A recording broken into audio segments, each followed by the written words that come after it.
Welcome to Seagull Eagle, the podcast where two rivals meet, Crystal Palace and Brighton, where banter is elite and analysis is questionable. Very true. This week at Brighton, a resilient display at Spurs and a masterclass against Chelsea, on and off the pitch. European dreams are still very much alive. And this week at Palace, a European semi-final awaits. Palace and West Ham share the points at Selhurst Park, and a frustrating day out at Liverpool, proving that stats really can lie. We'll discuss all this and everything else because you know what it is. It's Seagull Eagle.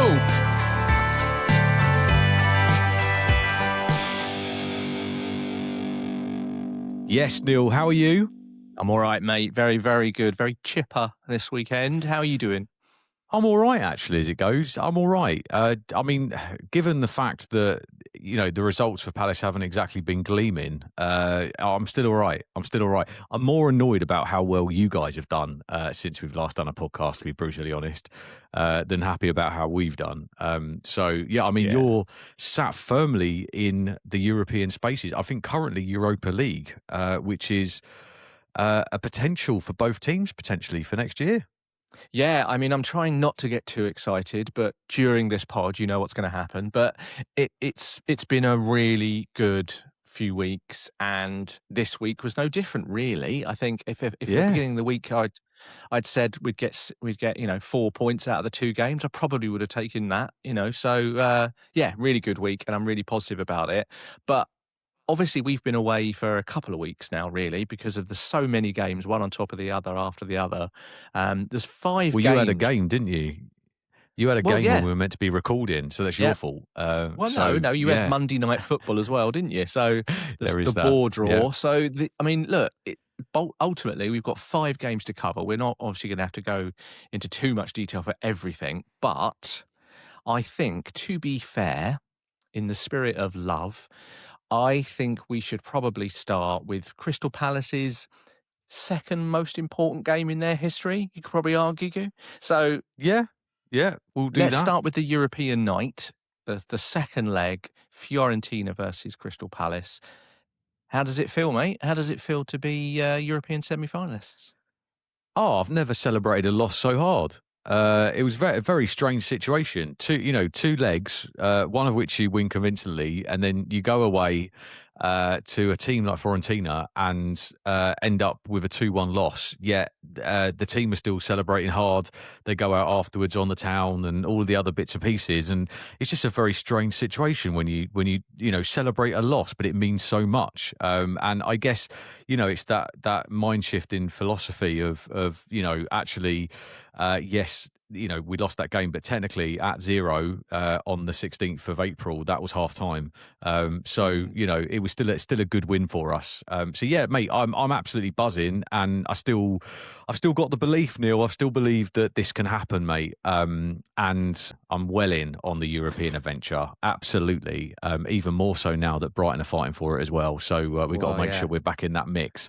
Well, look, talk me through the game and sort of talk me through some of the biggest highlights of the game, because although you were 3-0 up from the first leg, the second leg didn't quite go as smoothly, did it? You had your moments, so talk me through it. Yeah, look, I mean, we headed there to Tuscany, 3-0 up. Should have been simple, but it's Palace, right? So obviously not. And it's Palace in Europe, so clearly not. Hostile atmosphere, flares, noise. I don't know if you saw the Palace fans, but there's been lots of media reporting about the Palace fans that went out there and how, they were typically not your English away fans in Europe.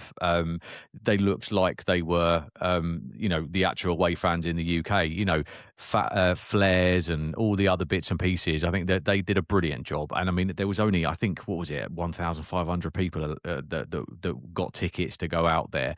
And they were the ones you could hear in the stadium, which was great. I think it was 2,000 actually. They were all singing like they'd already booked flights to the final, to be fair. And it was wonderful.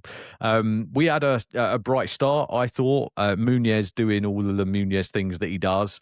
He had a big early chance, flashed it wide, minutes, and I think there was warning signs for Fiorentina that this might not be a great night for them. Already 3-0 down. I think 15 minutes in, you text me, and kind of, I think the words you used were "walk in the park." I think, which of course, when you tell me that it's easy sailing for Palace, is when it normally goes wrong. I was Um, kind of hoping, I have to be honest, there was an element of that. I was hoping for a bit of Schadenfreude or, texting you yeah. going, "It'll be fine, Andy, fingers crossed." Yeah, dick move that. Anyway, it was to start off with the goal. I think it was 17 minutes. Camvo, who's having a lovely time at the moment, filling Gahey's shoes, and certainly will be in the future. He wins it, passes it to Sar to Muniz. Muniz whips it in. Sar headers it 1-0, 4-0 aggregate. A really nice team goal, and we were playing good football. Tie basically done, or we thought so at that moment.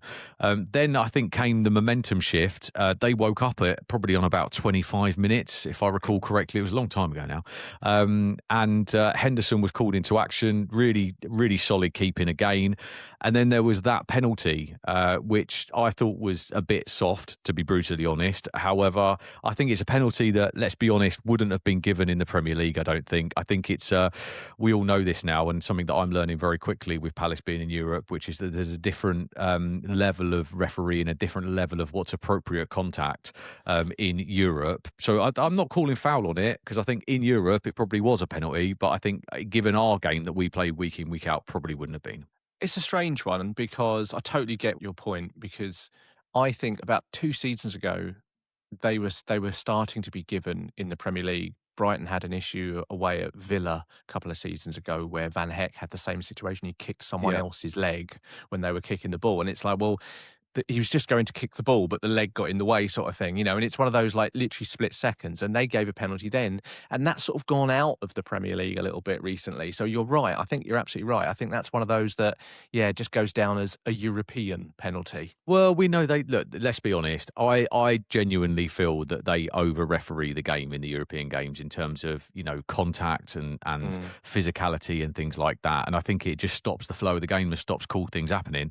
I yeah. would think that, because we're a physical team who wants the play to continue, wants to be able to break quickly. And it felt like in the last few games that we watched, every time we got that moment to break and to break free and to make something cool happen, the whistle's blown and you're like, come on. But there we go. Anyway, VAR got consulted on this one, said a firm yes. Palace fans said, are you having a laugh? Goodmanson scores 1-1 on the night. So then, obviously, this is the thing, you see, because momentum shifted. Even though what was it now 4-1?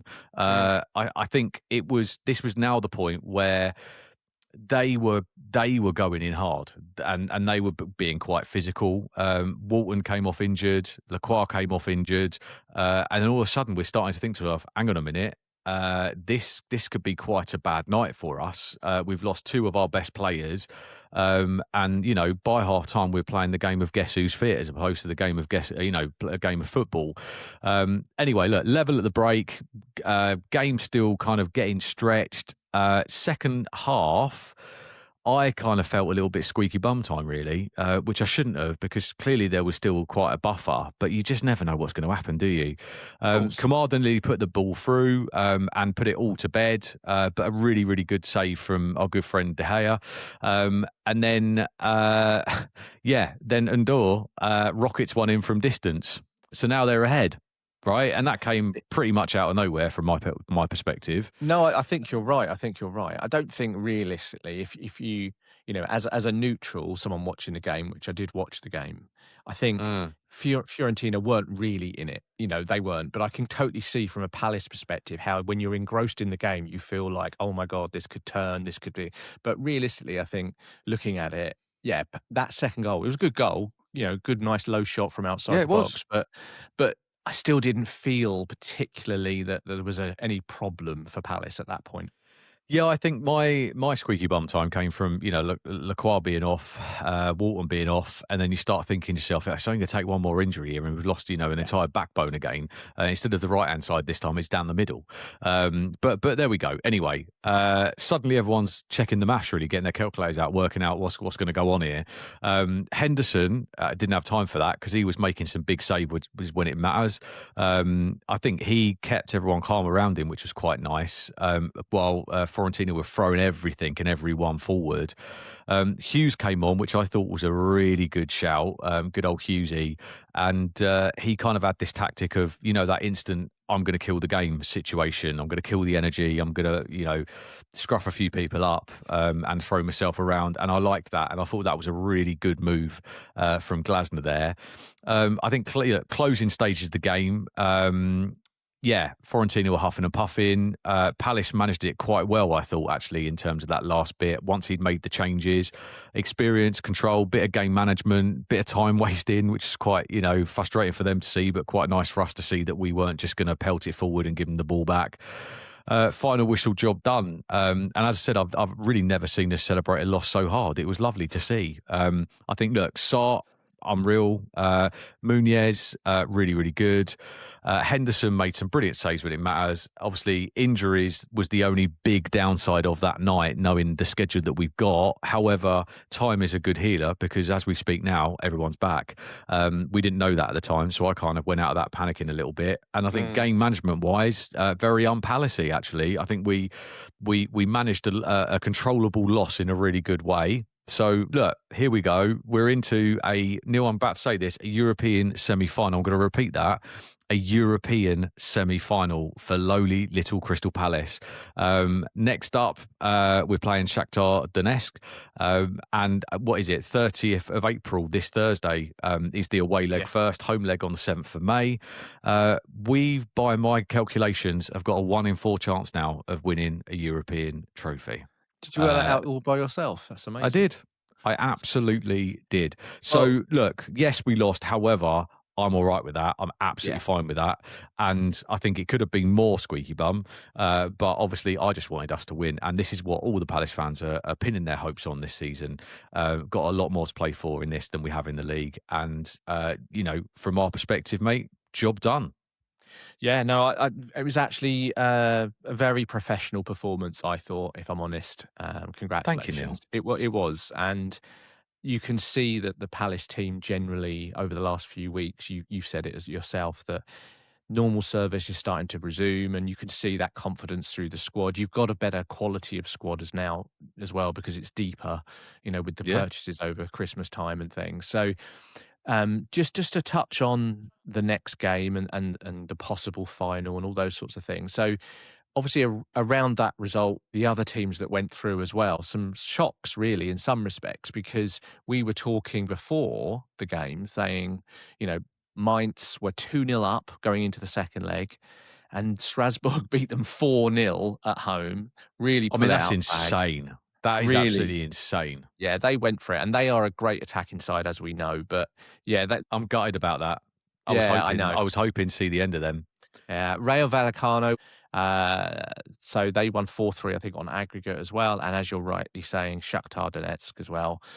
They drew with AZ away, but actually they were already up, so they went through 5-2 on aggregate. So overall, if you beat Shakhtar Donetsk, then Rayo Vallecano or Strasbourg, I think it'll be Strasbourg. Personally, I think they've just got more firepower.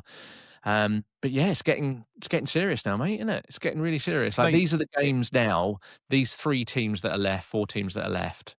Yeah, they're proper teams now. Like, you know what I mean? And you could beat them, you could lose to them. They're serious teams. 100%, 100%. And at the end of the pod, we'll talk about the fixtures that are coming up. And I've got done a little bit of research, Neil, on Shakhtar and their pedigree as well. So they are by no means a pushover, sat first in the league at the moment. And I think they've only lost 1 game all season, but we'll talk about that later. Yeah. So anyway, we're on track, mate. We're on track to potentially meet you in the Europa League next season if all goes well for you as well.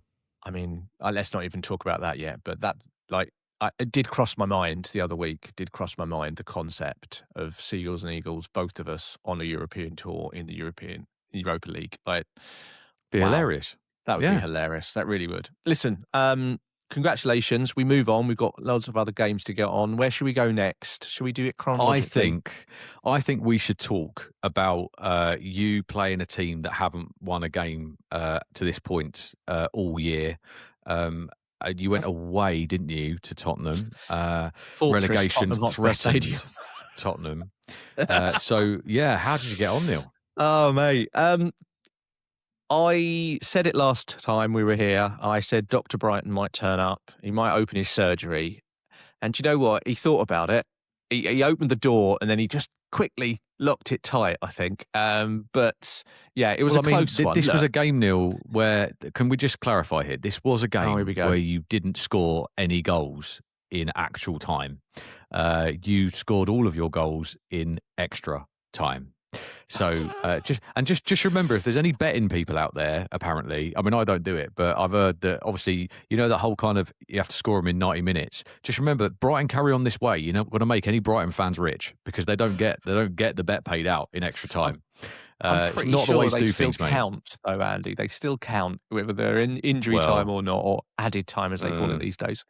Well, look, come on. Let's be serious for a minute, right?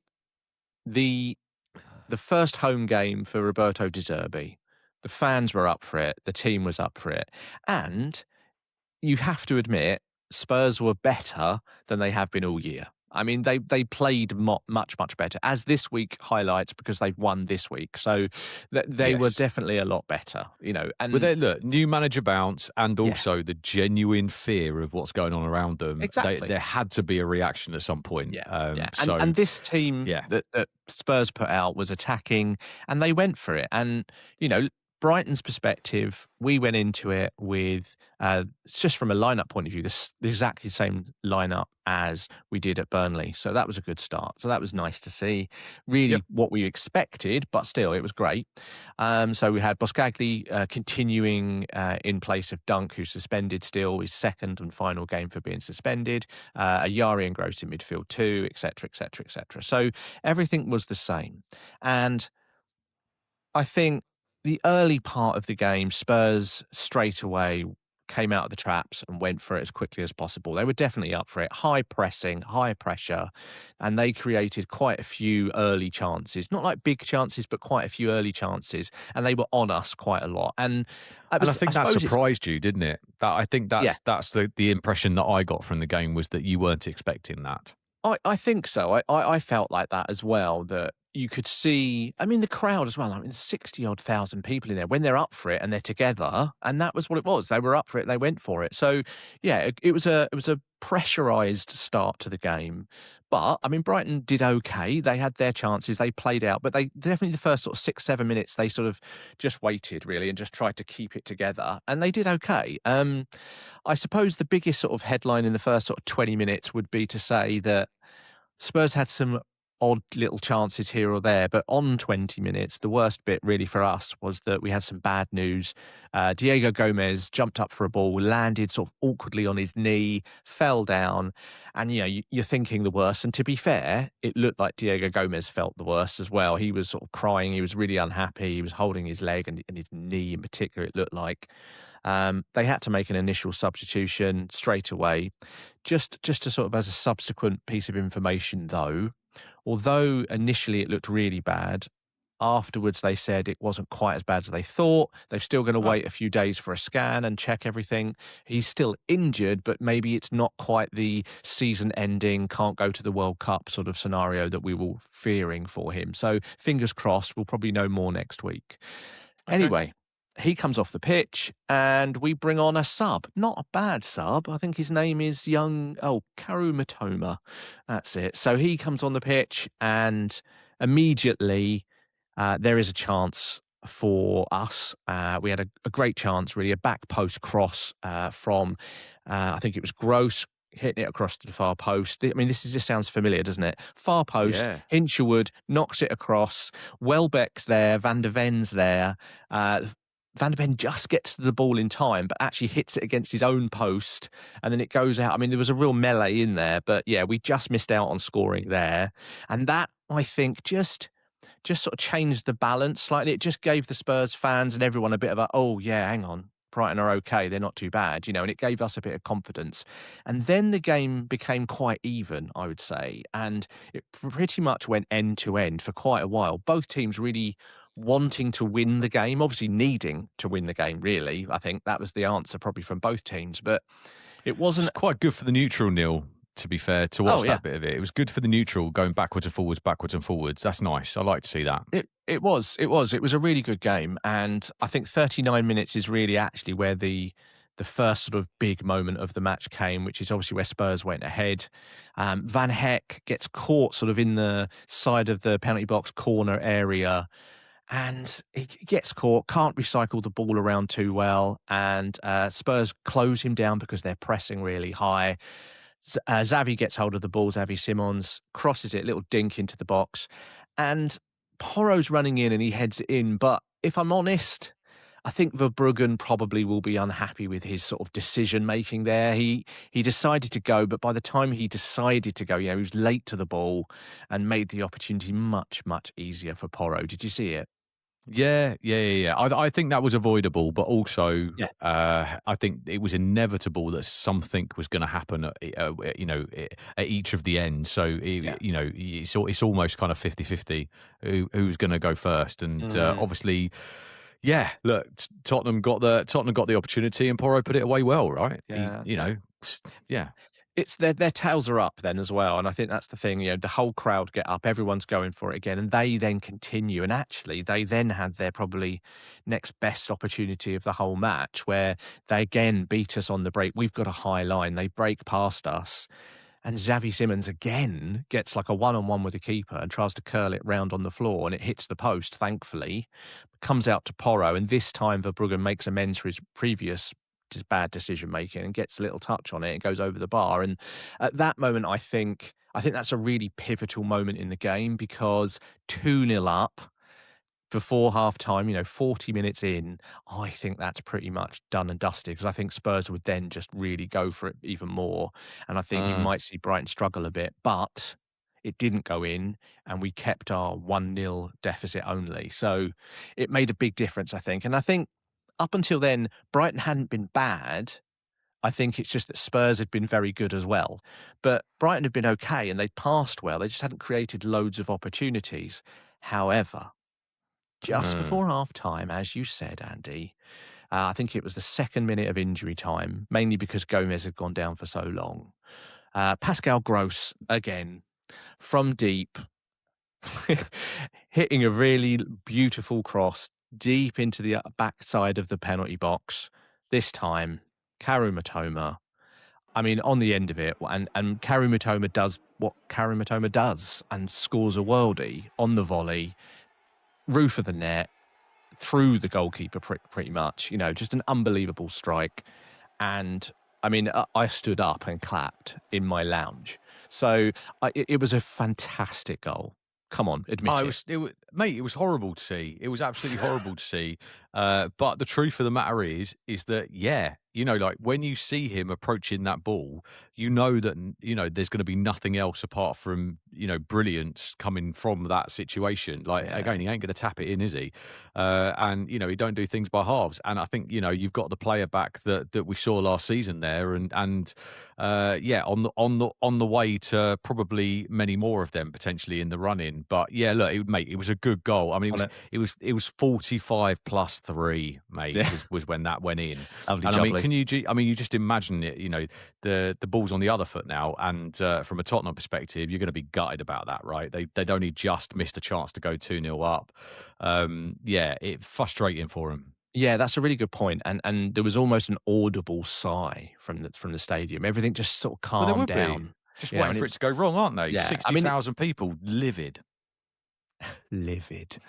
So look, end of a really fun first half. Two teams wanting, or needing, I should say, to win both, for both of them. And yeah, it was just a really good fun half of football. Second half, sort of started pretty much same as the first. However, what I would say about the second half is that I think Spurs probably had the better of it in the second half. They started to become more possession in the second half as well. You know, they just created more pressure on Brighton, and I think that was a really clear indication that Roberto De Zerbi is starting to get his way with the players as well. They're starting to buy Yeah. into what he wants to as well. So it was a much more pressurised second half, and I think Albion probably had a few less chances than they would normally have. Spurs pushed and pushed and pushed, but ultimately we sort of kept them quiet-ish. Verbruggen made a couple of saves, but generally speaking, it was a relatively end-to-end without any real golden chances until obviously nearer the end of the game. And for the second time in a game, and this is very unusual, but for the second time in a single game, Van Heck gets stuck with the ball again, playing out.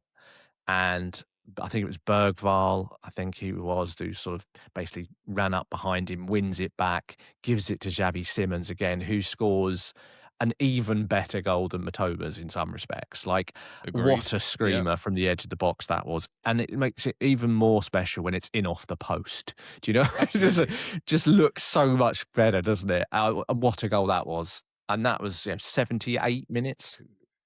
Yeah, yeah, and look, you know, Van Heck gets caught off, he gets caught in possession again, and it's like it's turned into a little bit of a habit, isn't it? Obviously, he redeemed himself at the end, but yeah, that's a shame. I wouldn't That's a say it's shame a to see. habit. I think it was just a bad day at the office for him. I think he actually defended really well. It was just unlucky that he was the one that got caught twice, really, in that sense. He's been fantastic for us, so I won't say anything bad against him. It's Oh, I just mean, one of look, those moments. once is a mistake, twice is a habit. All right, Andy. So 2-1 down. Spurs and, well, the fans and the players, to be fair, all went a bit crazy. And to be honest, I think they thought they'd won it at this point. I think 12 Yeah. minutes left plus added time, they all went a bit crazy. And, well, I suppose what we have learnt this season with Brighton is the game is never really over until the final whistle. So O'Reilly, Jorginho, Costulas, De Kuyper now all get onto the pitch. Albion went very attacking, obviously, in search of that sort of second equaliser for the game. And at the point when the 90th minute is up and then the assistant referee puts up that little board, you could hear the groans as a big number 8 goes up on the board. And I think that helped. That gave us a big push at that point. That gave us a big refresh and said, right, we've got to keep going. Mm. Van Heck, now playing striker, goes up there. He puts Kadioglu on the right and plays like a right wing back with one central defender. De Kuyper, who's left back, is playing left wing. We've got like 5 up in the middle. I mean, we literally just gave them so much pressure. It was fantastic to see. But we could have conceded 3 more, but we didn't. And I think what I was really pleased about was it got to, I think it was the 94th minute or something like that. Van Heck, as I say, now playing as striker or up front, probably feeling he needs to make amends a little.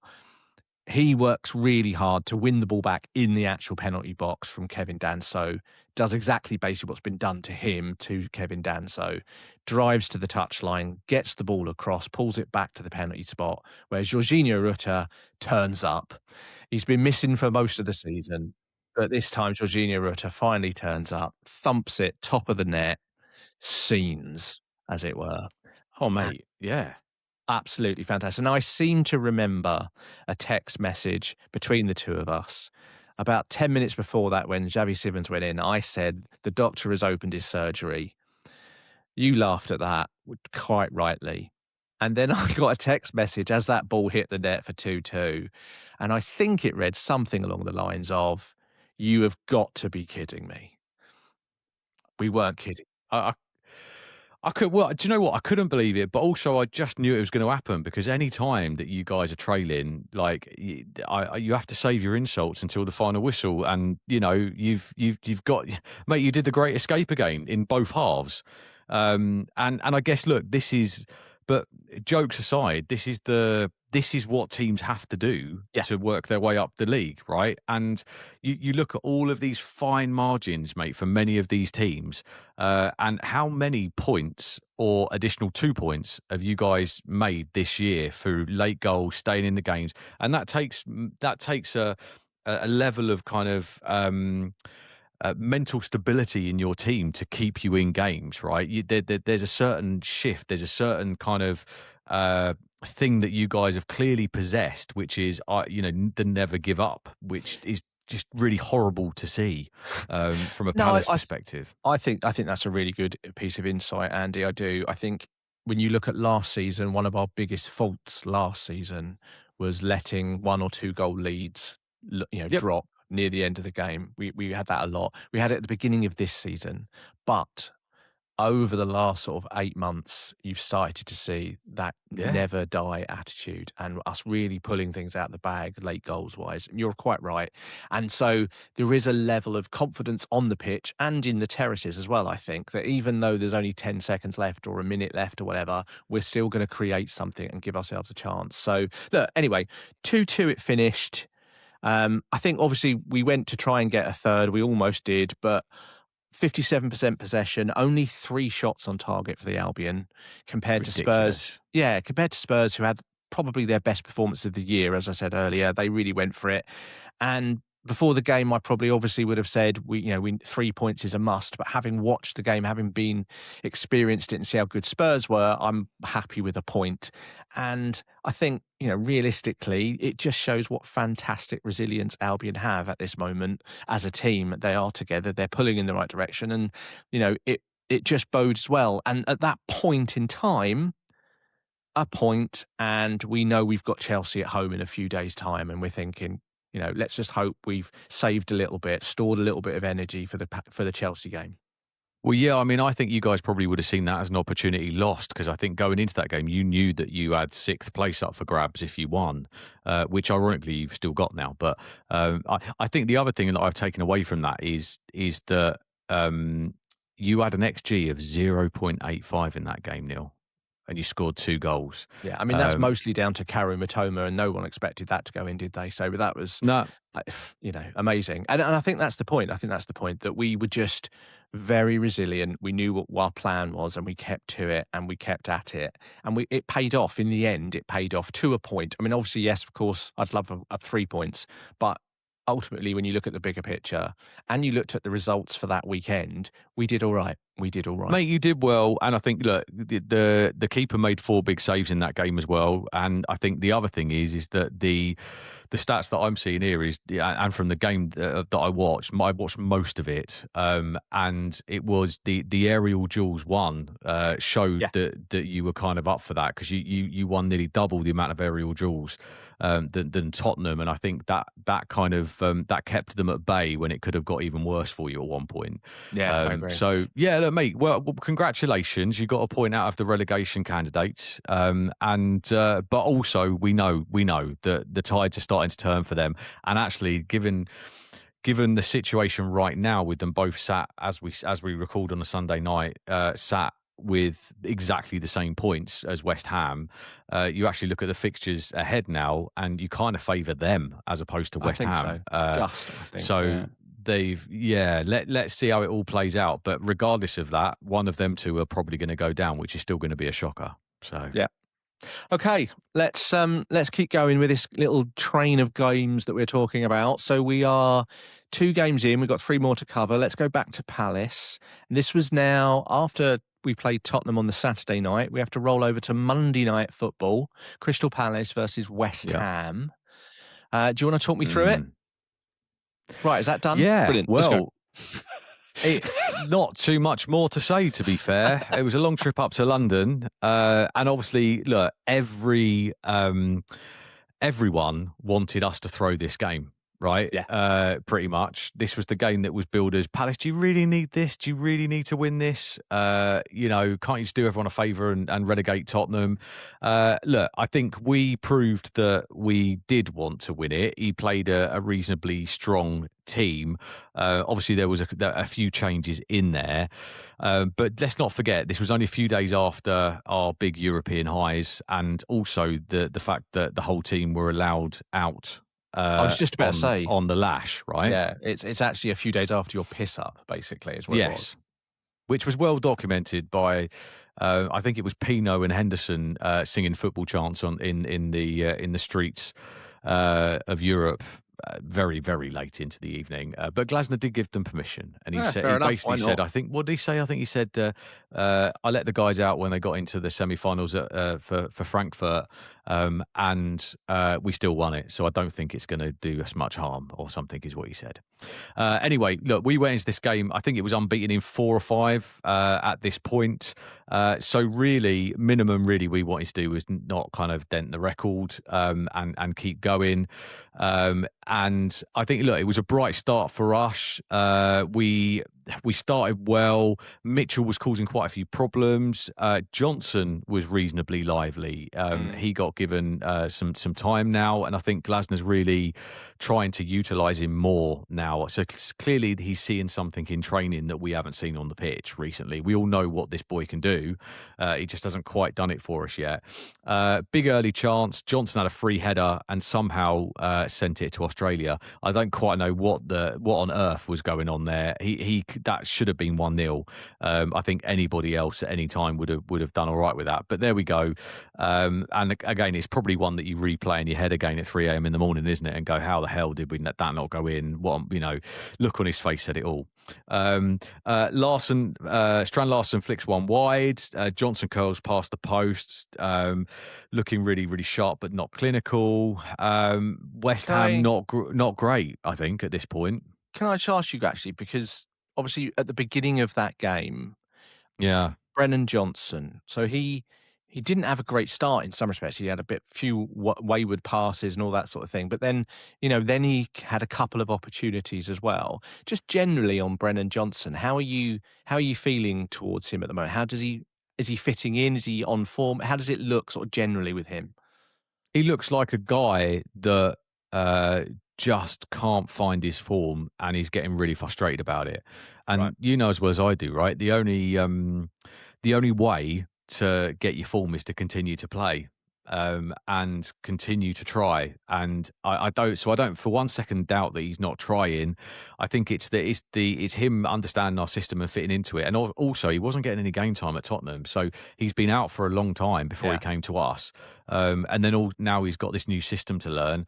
I think he's just starting to get to grips with it. He's doing, look, we signed him for his pace and his ability to change the game on the counter. And he's proved over the last few games that he's got the ability to do that. I think his luck's just down at the moment, right? I think if he gets the ball in the back of the net, I think everything will change for him. So look, I think in the last couple of games, funny enough, I've started to see what I wanted to see from him. Unfortunately, there was also some of the other stuff that I don't want to see, which is the loose passes and things like that. But yeah, look, he ain't the finished product right now. But I do think that there is something in there.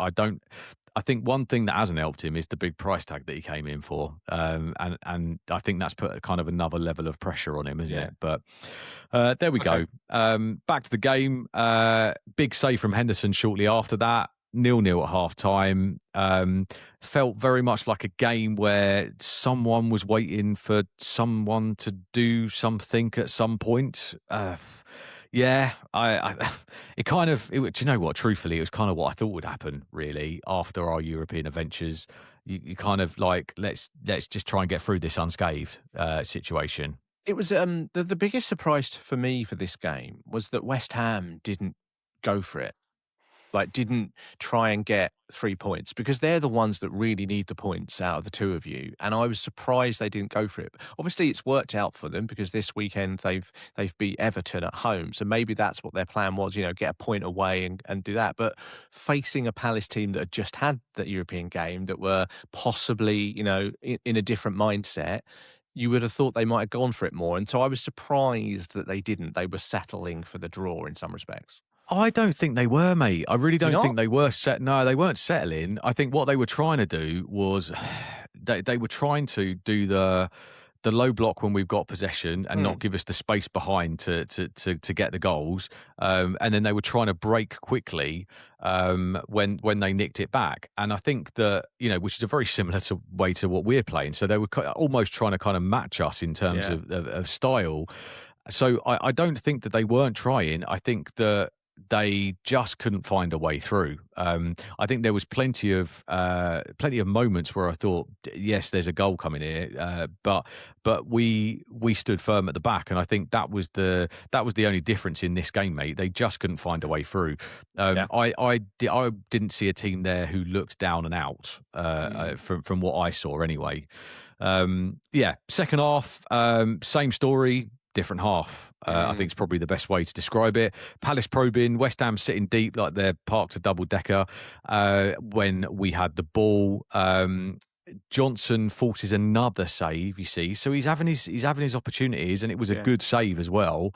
If it weren't for that keeper, Johnson could have had two. To be fair, Strand Larsen nearly came in with a nice bit of last ditch defending from West Ham. That is one thing that I did see from West Ham, which was that they looked good in defence. Like they did look solid, mate. I They think were hard. Yeah, I think they usually are terrible in the transfer market, but at Christmas time, January transfer market, they bought two forwards and they bought or got loaned out Disasi from Chelsea, and I think he's made a big difference at the back. I think they do look much, much stronger. You're absolutely right.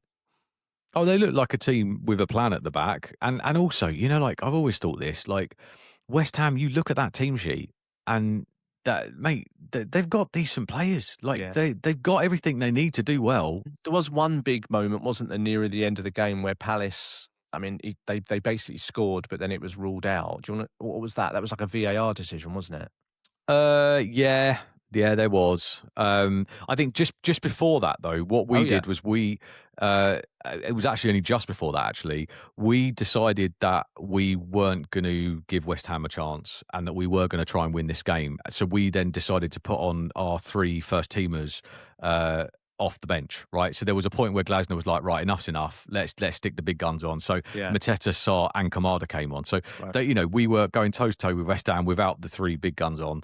And I think that made it quite an immediate impact, actually. More energy, more threat, a bit more belief from the stands that something might actually happen here. And it did, as you refer to, that kind of chaos moment where like Lerma slips at the back, heart in mouth stuff, right? And then luckily kind of West Ham forget to attack for a second and it all goes very wrong. The late drama, obviously big scramble in the box, Sarr taps it home and we all go absolutely wild. And then thinking, do you know what? Great, this is lovely. We're on for Europe in terms of Premier League places as well. Then obviously VAR steps in, right? And what happens is something that, because truthfully, I did not see this in the stadium. The angle where we were like, what can possibly have gone wrong now? And Mateta. Well, it's not. I wouldn't class it as a handball. The ball hit his arm. It's a different thing altogether. But legit, right? It is hand in the build up. Goal ruled out. Dreams crushed. Standard, right? It kind of summed that game up for me a little bit, really. Which is waiting for the excitement. The excitement comes. Nah. Absolutely not. And then, make a 2.5 hour trip back to the south coast. To talk about not much in the car on the way home. That's the problem, isn't it? 0-0 is just the worst scoreline. It is. It doesn't matter what else has happened. If it's 0-0, it just feels so depressing. Yeah, and obviously in the last bit of the game, mate, West Ham completely just shut up shop. And that was the point where what you said, I think, is right, where you kind of go, well, I think they were just quite happy to get a point at that point. We would continue into a push. And I did think right at the end, actually, Lerma had a header in on goal, which just went over the bar. So we could have done a Brighton there and got an extra time goal there. But look, the talking points, clean sheet number 12 for us. Defence still stood solid. Henderson, great again. Camvo, superb again. Like every game I'm seeing him in now, he's just kind of coming into his own, which is lovely. Still made some more of them kind of darting runs forward and just, confidence in knowing that he's going to time them tackles correctly, which is brilliant. And the great thing about him is that at some point he's going to get caught out with this, but I still think that a lot of the players are turning up to play against him going, who's the kid? And they haven't done their homework on him, which is always great when these young kids come through because they don't quite understand what he's capable of and give him a little bit more of the ball than they should. Johnson, lively, but just needs the end products. And I think that's the bit that I quite liked in this last 10 days, which is that I've seen the lively bit of him now. So let's hopefully try and kind of tighten that up a bit. Subs made a difference. And I think the final thing probably to say is VAR fun police as always. Bit of a come down after Europe, isn't it, really? But look, still unbeaten at that point. So at that point, at that point, over the last 5, I think it was. Still in the mix for European spaces at that point. Anyway, bit of a nothingness, mate, to be brutally honest, but it wasn't a disaster. Fair enough.